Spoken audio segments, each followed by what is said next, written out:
Hello students, welcome ज्योति public senior secondary school. तो देखिए, अपन इस क्लास में पढ़ेंगे चिन्ह परिपाटी कि जो आपके पास में जो दर्पण में या कोई भी लेंस में जो आपके पास जो दूरियां ली जाती है या कोई भी डिस्टेंस ली जाती है, वो पॉजिटिव कब लेते हैं और उसको नेगेटिव कैसे क्यों लेते हैं, कब लेते हैं।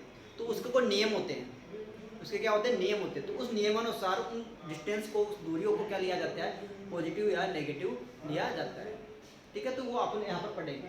तो कौन सी वस्तु ऋणात्मक होगी और कौन सी वस्तु, वो कौन सी दूरी धनात्मक होगी और कौन सी दूरी ऋणात्मक होगी। तो देखो, आपके पास अगर मान लो ये मिरर है, ये मिरर, ये दर्पण आपके पास है, दर्पण होगा। और आपके पास ये दर्पण है, वो कौन सा दर्पण होगा, अवतल दर्पण होगा। कौन सा दर्पण होगा, अवतल दर्पण होगा। इसमें अध्ययन कर लेते हैं कोई सा भी, चाहे उत्तल लो चाहे अवतल लो, दोनों में से किसी एक के बारे में कर लेते हैं अपन। तो देखो, जैसे अवतल दर्पण, और आप अवतल दर्पण जानते हो, जिसकी ऊपरी सतह पर पॉलिश होती है और अंदर दसा हुआ भाग क्या होता है, परावर्तन कार्य करे, वो कौन सा होता है, अवतल दर्पण होता है। ये मान, अब आप जानते हो ये वाली जो दूरी होती है वो कौन सी होती है, इसका ध्रुव। और ये वाला पॉइंट होता है वो क्या होता है, उसका ध्रुव होता है। क्या होता है, ध्रुव। और ये वाली जो दूरी होती है, ये वाली जो किरण होती है, वो कौन सी कहलाती है, मुख्य अक्ष कहलाती है। क्या कहलाती है, मुख्य अक्ष कहलाती है। ये तो आप जानते हो, ठीक है। और ये वाली जो यहाँ, ये वाला मुख्य अक्ष हो गई। अब यहाँ पर मानो कि कौन सी दूरी ऋणात्मक लेंगे, कौन सी दूरी धनात्मक लेंगे। तो आप एक चीज देखो कि अगर मान लो कि मुख्य अक्ष है, ठीक है, ये मुख्य अक्ष है। अब आपतित किरण की दिशा में अगर कोई भी किरण आएगी तो वो परावर्तित इधर से होगी। तो आपतित किरण की दिशा में ये वाली जो दिशा है, ये कौन सी दिशा है, आपतित, मतलब इंसिडेंट डायरेक्शन है। तो आपतित किरण की दिशा में, आपतित आपतित किरण की दिशा में, आपतित किरण की दिशा में जो भी डिस्टेंस लेंगे, जो भी डिस्टेंस लेंगे, वो हमेशा हमेशा हमेशा हमेशा हमेशा धनात्मक लेते हैं। कौन से लेते हैं, धनात्मक लेते हैं। तो पहले तो देखो, इसमें पहला नियम ये होता है कि जो भी डिस्टेंस लेंगे उसको अपन मेजर करते हैं, कहाँ से, ध्रुव से मेजर करते हैं। कहाँ से ध्रुव मेजर करते हैं, ध्रुव से मेजर करते हैं। तो पहला नियम है चिन्ह परिपाटी का कि जो आपके पास कोई भी डिस्टेंस ले, कोई सी भी डिस्टेंस ले, कोई सी भी दूरी नापी जाए, तो वो हमेशा कहाँ से नापी जाती है, ध्रुव से नापी जाती है। कहाँ से नापी जाती है, ध्रुव से नापी जाती है। किसकी, पहला नियम है प्रतिबिंब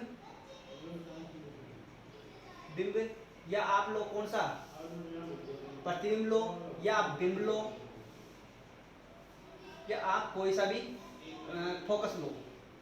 तो इन सब की दूरियां कहाँ से नापी जाती है, आपको इन सब की दूरियां कहाँ से नापी जाती है, ध्रुव से नापी जाती है। तो बिंब की, प्रतिबिंब की और फोकस की दूरियां, फोकस की दूरियां ध्रुव से मापी जाती है, ध्रुव से मापी जाती है, मापी ध्रुव से मापी जाती है। ठीक है, तो हमेशा कोई सी भी दूरी ले, तो हमेशा स्टार्ट होते हैं मापना कहाँ से, ध्रुव से स्टार्ट होते हैं, अगर इधर जा रहे हैं या इधर जा रहे हैं। तो ये पहला नियम होता है इसका, चिन्ह परिपाटी का। तो कोई सी भी दूरी होगी, कोई सी डिस्टेंस होगी, वो कहाँ से नापी जाती है, ध्रुव से मापी जाती है, पोल से मापी जाती है। अब सेकंड कंडीशन क्या होती है इसकी, सेकंड नियम, इसका सेकंड नियम होता है कि जो आपतित किरण है, ये आपतित किरण की दिशा है, क्योंकि प्रकाश इधर से आएगा, क्योंकि परावर्तन पार्ट ये है ना, तो प्रकाश तो इधर से आएगा, इधर से आपतित होगा। तो आपतित किरण की दिशा में कोई सी भी दूरी मापी जाएगी, वो कौन सी होती है, धनात्मक होती है। वो दूरी कौन सी होती है, धनात्मक होती है। ठीक है, वो दूरी कौन सी होती है, हमेशा धनात्मक होती है। कौन सी, जो आपतित किरण की दिशा में मापी जाती है। ठीक है, आपतित किरण की दिशा में मापी जाने वाली दूरी हमेशा कौन सी होती है, धनात्मक होती है। और आपतित किरण की दिशा में मापी जाने, आपतित किरण के विपरीत दिशा में मापी जाने वाली है। ये अगर मान लो विपरीत दिशा टकरा कर वापस आएगी ना इधर से, तो अगर मान लो आपतित किरण की विपरीत दिशा, ये विपरीत दिशा होती है, तो आपतित किरण की विपरीत दिशा में पहले सेकंड स्थिति है, आपतित किरण की दिशा में मापी जाने वाली, आपतित किरण की दिशा में मापी जाने वाली दूरी, मापी जाने वाली दूरी इसमें धनात्मक ली जाती है। इसमें कौन सी ली जाती है, धनात्मक ली जाती है। ठीक है। उसी प्रकार यहाँ पर थर्ड पॉइंट होता है, कौन सा थर्ड पॉइंट होता है कि जो आपतित किरण की विपरीत दिशा में मापी जाने वाली, आपतित किरण की विपरीत दिशा में मापी जाने वाली, अगर मान लो ध्रुव से अपन किधर चलते हैं, इस दिशा में जाते हैं, तो ध्रुव से किधर जाना पड़ रहा है, आपतित किरण की दिशा इधर है ना, तो अपन को किधर जाना पड़ रहा है, इस साइड में जाना पड़ रहा है, इस साइड में जाएंगे। अगर मान लो इधर भी जाते हैं ध्रुव से, तो भी वो ऋणात्मक होती है। तो आपतित किरण की विपरीत दिशा में, आपतित किरण के विपरीत दिशा में, विपरीत दिशा में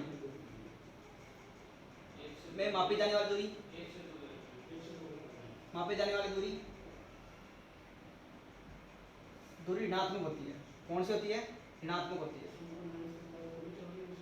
ये आपके पास थर्ड पॉइंट होता है, ठीक है। 3 पॉइंट हो गए आपके पास।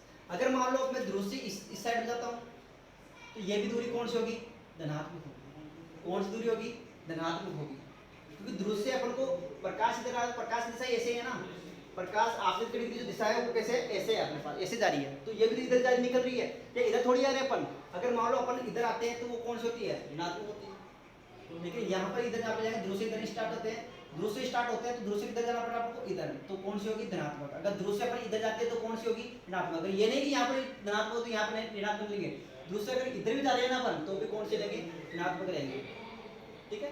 ये हो गया आपके पास थर्ड पॉइंट। उसी प्रकार आपके पास चौथा पॉइंट होता है, चौथा पॉइंट होता है, कौन सा होता है, चौथा पॉइंट। तो फोर्थ पॉइंट क्या होता है कि फोर्थ पॉइंट ये कहता है कि जो मुख्य अक्ष के लंबवत ऊपर की ओर मापे जाने वाली, अगर मुख्य अक्ष से स्टार्ट करते हैं अपन और मुख्य अक्ष से ऊपर जाते हैं, तो ऊपर की ओर मापे जाने वाली जो दूरियां हैं वो हमेशा कौन सी होती है, धनात्मक होती है। कौन सी होती है, धनात्मक होती है। मतलब मुख्य अक्ष के ऊपर, मुख्य अक्ष के ऊपर, ऊपर ऊर्ध्वाधर मापे जाने वाली दूरी, मापे जाने वाली दूरी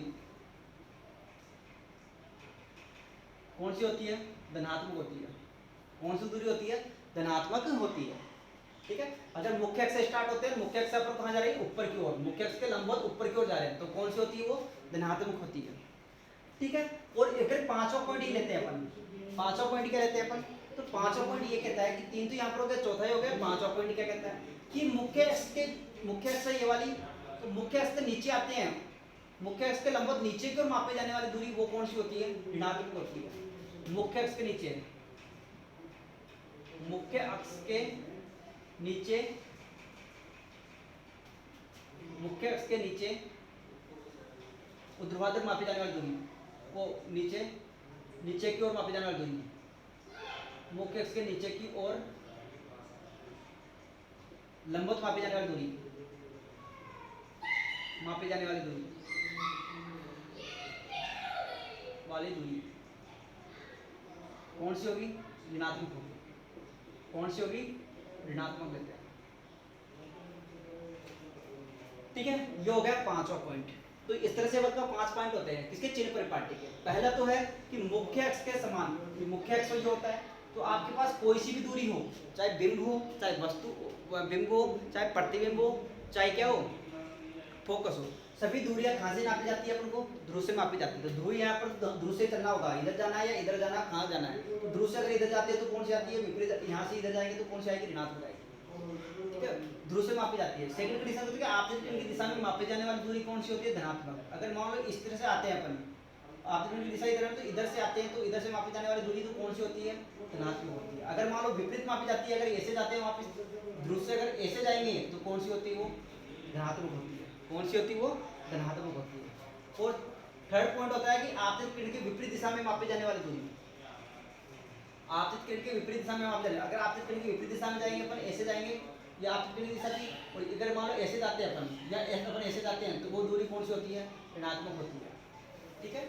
और चौथा पॉइंट ये कहता है कि मुख्य अक्ष के ऊपर ऊर्ध्वाधर, मुख्य अक्ष के ऊपर लंबवत मापी जाने वाली दूरी, मुख्य अक्ष के ऊपर लंबवत मापी जाने वाली, लंबवत, मुख्य अक्ष के ऊपर लंबवत मापी जाने वाली दूरी कौन सी होती है, धनात्मक होती है। और नीचे मापी जाने वाली दूरी कौन सी होती है, ऋणात्मक होती है। अगर मान लो ऐसे आएगी नीचे, तो मुख्य अक्ष से नीचे आते हैं लंबवत, तो कौन सी होती है, ऋणात्मक होती है। इस तरह से आपके पास दूरियों का मापन किया जाता है। अब इसमें से छठा पॉइंट और भी देख लो आपके पास। तो आपने ये देखा था कि अगर मान लो ये वाला है अवतल लेंस, ये मुख्य अक्ष थी, आपने देखा होगा।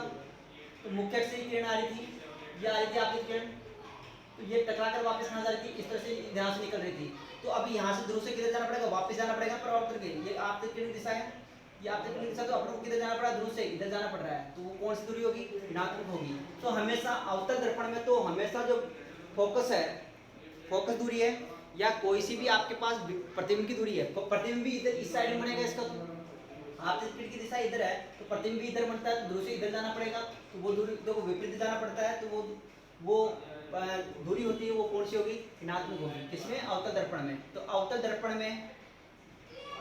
दर्पण में फोकस दूरी ऋणात्मक होती है। कौन सी होती है, ऋणात्मक होती है वह।